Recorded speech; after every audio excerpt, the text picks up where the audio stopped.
பிதா சுதன் பரிசுத்த ஆவியின் பெயராலே ஆமீன். ஆண்டவர் உங்களோடு இருப்பாராக, உம் ஆன்மாவோடும் இருப்பாராக. சீராக் ஞான புத்தகத்தில் இருந்து வாசகம். அதிகாரம் 51, இறைவார்த்தை 22. ஆண்டவர் எனக்கு நாவை பரிசாக கொடுத்தார், அதை கொண்டு நான் அவரை புகழ்வேன். ஆண்டவரின் அருள்வாக்கு. இறைவா உமக்கு நன்றி.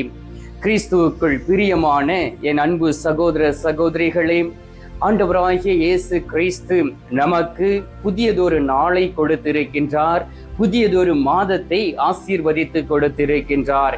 எனவே உள்ளத்தின் ஆழத்தில் இருந்து அவருக்கு நன்றி செலுத்துவோம். ஏனென்றால் இந்த மாதத்தில் நாம் ஏதாவது செய்ய வேண்டும் என்கின்ற ஒரு திட்டத்தோடு இந்த மாதத்தை ஆரம்பிக்க ஆண்டவருடைய சமூகத்திலே நாம் ஜெபித்திருக்கலாம். உங்களுடைய திட்டங்களை ஆண்டவர் நிறைவு செய்யும்படியாக, ஆசீர்வதிக்கும்படியாக உங்களுக்காக நான் ஜெபிக்கின்றேன். தொடர்ந்து நீங்கள் எனக்காகவும் ஜெபியுங்கள். ஏனென்றால் ஆண்டவருடைய சமூகத்தில் அமர்ந்து நாம் ஜெபிக்கக்கூடிய வேளையிலே ஆண்டவர் விண்ணகத்தை திறந்து பலகணிகளை திறந்து நம்மை ஆசீர்வதிக்கின்றார். எலியாவினுடைய ஜெபத்தை கேட்டு ஆசீர்வதித்தவர் நமது ஜெபத்தையும் கேட்டு ஆசீர்வதிப்பார். தானியேலுடைய ஜெபத்தை கேட்டு அவரை சிங்கத்தின் பிடிகளில் இருந்து தப்பித்த தெய்வம் நம்மையும் சாத்தானுடைய பிடிகளில் இருந்து நம்மை தப்புவிப்பார். இந்த மாதத்திலே அன்னாள் ஒரு பொருத்தனை செய்து கண்ணீரோடு ஜெபித்த பொழுது அன்னாளுடைய கண்ணீரை கண்டு ஆண்டவர் அவருடைய ஜெபத்திற்கு பதில் கொடுத்ததை போல உங்களுடைய ஜெபத்திற்கும் பதில் கொடுப்பார். நீங்கள் ஏதாவது ஒரு காரியத்தை நினைத்திருக்கலாம், இந்த காரியம் எனக்கு இந்த மாதத்தில் நடந்தால் மகிழ்ச்சியாய் இருக்கும், நான் ஆண்டவருக்கு சாட்சியாய் இருப்பேன் என்று ஒரு பொருத்தனையை செய்திருக்கலாம். குறித்த காலத்தில் உங்களை ஆசீர்வதிக்கும்படியாக இந்த நாளிலே ஆண்டவர் நமக்கு ஒரு வாக்கை கொடுத்திருக்கின்றார். ஆண்டவர் குறித்த காலத்திற்குள் நாம் எல்லாவற்றையும் செய்ய வேண்டும் என்பதற்காக ஆண்டவர் நமக்கு அவரோடு பேசுவதற்காக நாவை கொடுத்திருக்கின்றார். வாசித்து பாருங்கள். சீராக் 51வது அதிகாரம் 30வது இறை வார்த்தையிலே, குறித்த காலத்திற்கு முன்பே உங்கள் பணிகளை செய்து முடியுங்கள், அவ்வாறாயின் குறித்த காலத்தில் கடவுள் உங்களுக்கு பரிசு கொடுப்பார். யார் உங்களுக்கு பரிசு கொடுப்பார்? கடவுள் உங்களுக்கு பரிசு கொடுப்பார். எப்படி கொடுப்பார்? நீங்கள் உங்களுடைய காரியங்களை செய்ய வேண்டும். எப்படி செய்ய வேண்டும்? ஆண்டவரை மனதில் நிறுத்தி ஆண்டவரிடம் ஜெபித்து ஒவ்வொரு காரியங்களையும் செய்யும் பொழுது ஆண்டவர் பக்கத்துணையாய் இருப்பார். ஆண்டவர் உங்களை ஆசீர்வதித்து மென்மேலும் உயர்த்துவார். எனவே தான் இந்த மாதத்தின் முதல் நாளிலே உங்களுக்கு வாக்கு கொடுத்திருக்கின்றார்.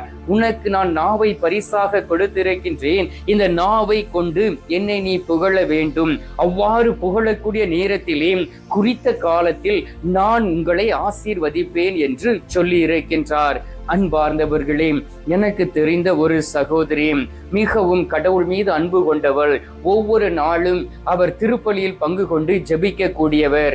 ஆண்டவருடைய திரு உடலை மிகவும் நம்பிக்கையோடும் மிகவும் பரிசுத்தத்தோடும் பெற்றுக்கொள்ளக்கூடிய சகோதரி. ஒவ்வொரு நாளும் அவர் ஆண்டவருடைய சமூகத்தில் அமர்ந்து குடும்ப ஜெபம் செய்யக்கூடிய பழக்கம் அவருக்கு உண்டு. ஒவ்வொரு நாளும் அவர் ஜெபமாலை சொல்லி ஜெபிக்கக்கூடிய பழக்கம் அவருக்கு உண்டு. நற்கருணை நாதருக்கு முன்பாக அமர்ந்து ஜெபிப்பார். ஆண்டவருக்கு நன்றி செலுத்துவார். அவருக்கு திருமணத்திற்காக ஒரு தயாரிப்பை அவருடைய குடும்பத்தில் இருக்கிறவர்கள் அவருக்காக செய்த நேரத்திலே அவர் ஆண்டவருடைய சமூகத்தில் அமர்ந்து பொருத்தனையோடு ஜெபித்தார். எப்படி ஜெபித்தார் தெரியுமா? எனக்கு கிடைக்கக்கூடிய என்னுடைய கணவர் உம்மோடு கூட இருக்கும்படியாகவும் உமக்கு பயந்து நடக்கக்கூடிய பிள்ளையாக இருக்கும்படியாகவும் பரிசுத்த வாழ்க்கை வாழ வேண்டும் என்று சொல்லி ஒரு பொருத்தனையை செய்து ஆண்டவரை நோக்கி ஜெபித்தார். அன்பார்ந்தவர்களே, ஆண்டவர் அவருடைய ஜெபத்தை கேட்டு அவரை ஆசீர்வதித்து அவரை பலப்படுத்தினார். அவர் விரும்பியபடியே அவருக்கு நல்ல ஒரு மன வாழ்க்கையை அமைத்து கொடுத்து அவரை உயர்த்தினார். அவருக்கு கிடைத்த கணவர் எப்பொழுதும் நல்ல ஜெபிக்கக்கூடியவர், ஜெபித்து முடிவெடுக்க கூடியவர். எனவே அவருடைய வாழ்க்கையை ஆண்டவர் அமைத்து கொடுத்தார். அவர்கள் இருவரும் மகிழ்ச்சியோடும் குழந்தை பாக்கியத்தோடும் வாழ்ந்து கொண்டு இருக்கிறார்கள். எதற்காக இந்த நிகழ்ச்சியை நான் உங்களுக்கு சொன்னேன் என்றால், அன்பார்ந்தவர்களே, குறித்த காலத்தில் ஆண்டவர் நம்மை ஆசீர்வதிப்பார். சில நேரங்களில் நினைக்கின்றோம், உடனடியாக என்னுடைய வாழ்க்கையில் ஒரு நல்ல காரியம் நடந்துவிட வேண்டும், நான் ஜெபிப்பேன், உடனடியாக ஆண்டவர் பதில் கொடுக்க வேண்டும் என்றும் இந்த வேகமாக சென்று கொண்டு இருக்கக்கூடிய இந்த உலகத்தில் நாம் வாழ்ந்து கொண்டு இருக்கின்றோம். ஆண்டவர் சொல்லுகின்றார், உங்களை அவர் ஆசீர்வதிக்கவே ஆசீர்வதிப்பார். யோவான் நற்செய்தி 14வது அதிகாரம் 18வது இறை வார்த்தையை வாசித்து பாருங்கள். நான் உங்களை ஒரு நாளும் திக்கற்றவனாக விட மாட்டேன் என்று வாக்கு கொடுக்கின்றார். அப்படி என்றால் உங்களை ஆசீர்வதிப்பதற்காகவும் என்னுடைய பிள்ளைகளை நான் ஒரு நாளும் கைவிட மாட்டேன் என்றும் அவர் வாக்கு கொடுத்து அவர் உங்களோடு கூட இருக்க அவர் விருப்பம் கொள்ளுகின்றார். அன்பார்ந்தவர்களே, வாசித்து பாருங்கள். நீதிமொழிகள் 8வது அதிகாரம் 14வது இறை வார்த்தையிலே, திட்டம் இடுவதும் நானே, இட்டதை செய்வதும் நானே, உணர்வும் நானே, வலிமையும் எனதே என்று சொல்லப்பட்டு இருக்கின்றது. அப்படி என்றால் நாம் திட்டங்களை தீட்டி ஆண்டவருடைய பாதத்தில் வைத்து ஜெபிக்கலாம். ஆண்டவர் சொல்லுகின்றார், என் மகனே மகளே, நீ திட்டங்களை இடுகின்றாய், எல்லாவற்றையும் எனது சமூகத்தில் வைத்து நீ ஜெபிக்கின்றாய், உண்மையிலே நான் உனக்கு பதில் கொடுப்பேன், உனக்கு வலிமையை கொடுத்து நீர் என்னிடம் பொருத்தனையோடு ஜெபித்த ஜெபங்களை கேட்டு உன்னை ஆசீர்வதித்து உம்மை உயர்த்துவேன் என்று வாக்கு கொடுக்கின்றார். எனவே இந்த மாதத்தின் முதல் நாளிலே ஆண்டவரை தேடி, நற்கருணை நாதரை தேடி நீங்கள் வந்திருக்கின்றீர்கள். அவர் உங்களுடைய ஜெபத்தை கேட்டு உங்களை நிறைவாக ஆசீர்வதிக்கும்படியாக நான் உங்களுக்காக ஜெபிக்கின்றேன். ஏதாவது ஒத்த காரியத்தை வைத்து ஜெபிக்க நீங்கள் கற்றுக்கொள்ளுங்கள். ஆண்டவருக்கு தெரியும் உங்களுக்கு அநேக காரியங்கள் தேவை என்று.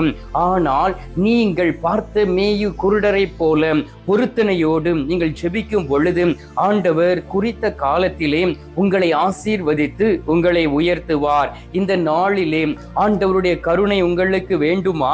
ஆண்டவரை நோக்கி நீங்கள் பார்க்க வேண்டும். திருப்பாடல்கள் 34வது அதிகாரம் 5வது இறை வார்த்தையில் சொல்லப்பட்டு இருக்கின்றது, அவரை நோக்கி பார்த்தோர் மகிழ்ச்சியால் மெலிர்ந்தனர், அவர்கள் முகம் அவமானத்திற்கு உள்ளாக்கவில்லை என்று சொல்லப்பட்டு இருக்கின்றது. யாரெல்லாம் கடவுளை நோக்கி பார்க்கிறார்களோ அவர்கள் அவமானம் அடைவது இல்லை. அவர்களை நோக்கி பார்த்தவர்கள், அவரை நோக்கி ஜெபித்தவர்கள் ஆசீர்வதிக்கப்பட்டவர்களாக இருந்தார்களே தவிர கைவிடப்பட்டவர்களாக இருந்தது இல்லை. எனவே இந்த நாளிலே உங்களுக்குள் இருக்கக்கூடிய பாவங்களை அறிக்கையிடுங்கள். ஆண்டவரை நோக்கி நீங்கள் திரும்புங்கள். ஆண்டவருடைய வார்த்தை சொல்லுகின்றது, எபேசியர் 4வது அதிகாரம் 31வது இறை வார்த்தையிலே, மனக்கசப்பு, சீற்றம், சினம், கூச்சல், பழிச்சொல் எல்லாவற்றையும், தீமை அனைத்தையும் உங்களை விட்டு நீக்குங்கள் என்று ஆண்டவர் சொல்லுகின்றார். உங்களிடம் இருக்கக்கூடிய எல்லா கெட்ட பழக்கங்களையும் ஆண்டவருடைய சமூகத்தில் ஒப்பு கொடுத்து ஆண்டவரை நோக்கி இருங்கள். ஆண்டவர் உங்களை ஆசீர்வதிப்பார், தூய உள்ளத்தை உங்களுக்கு கொடுப்பார், உங்களுடைய குடும்பத்தை ஆசீர்வதிப்பார், குடும்பத்தில் இருக்கக்கூடிய சிக்கலை எடுத்து மாற்றிடுவார்.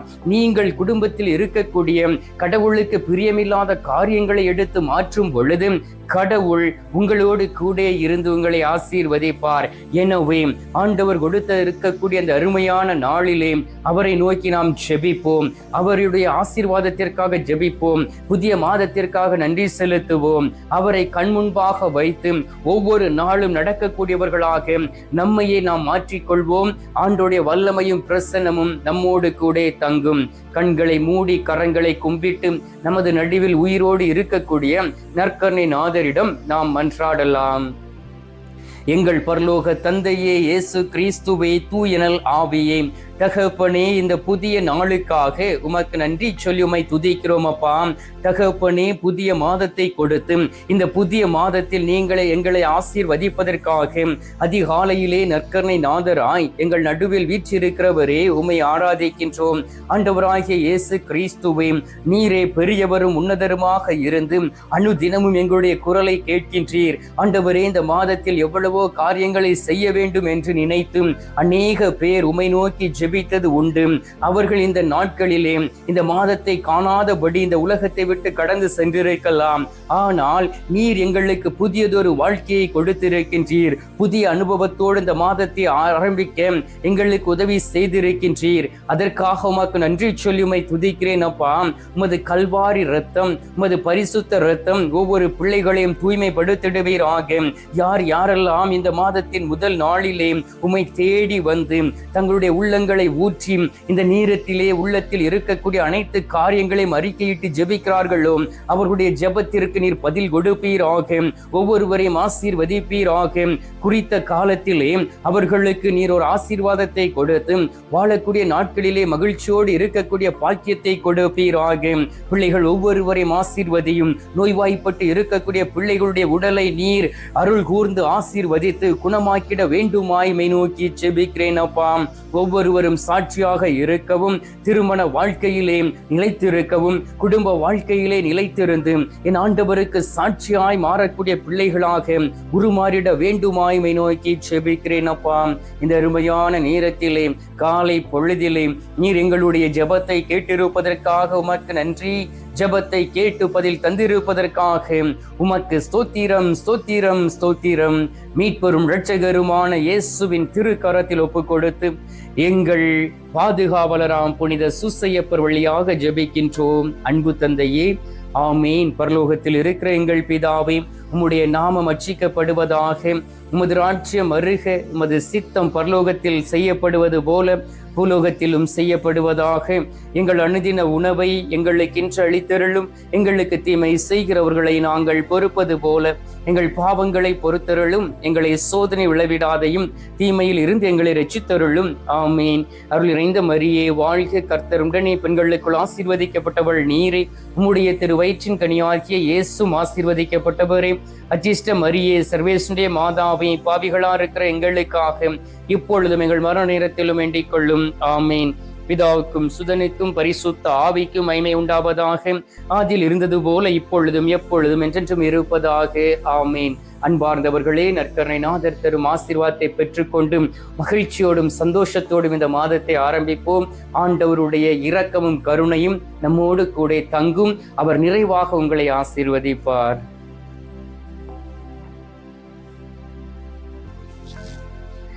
எல்லாம் அல்ல இறைவன், பிதா, சுதன், பரிசுத்த ஆவி உங்களை ஆசீர்வதிப்பாராக.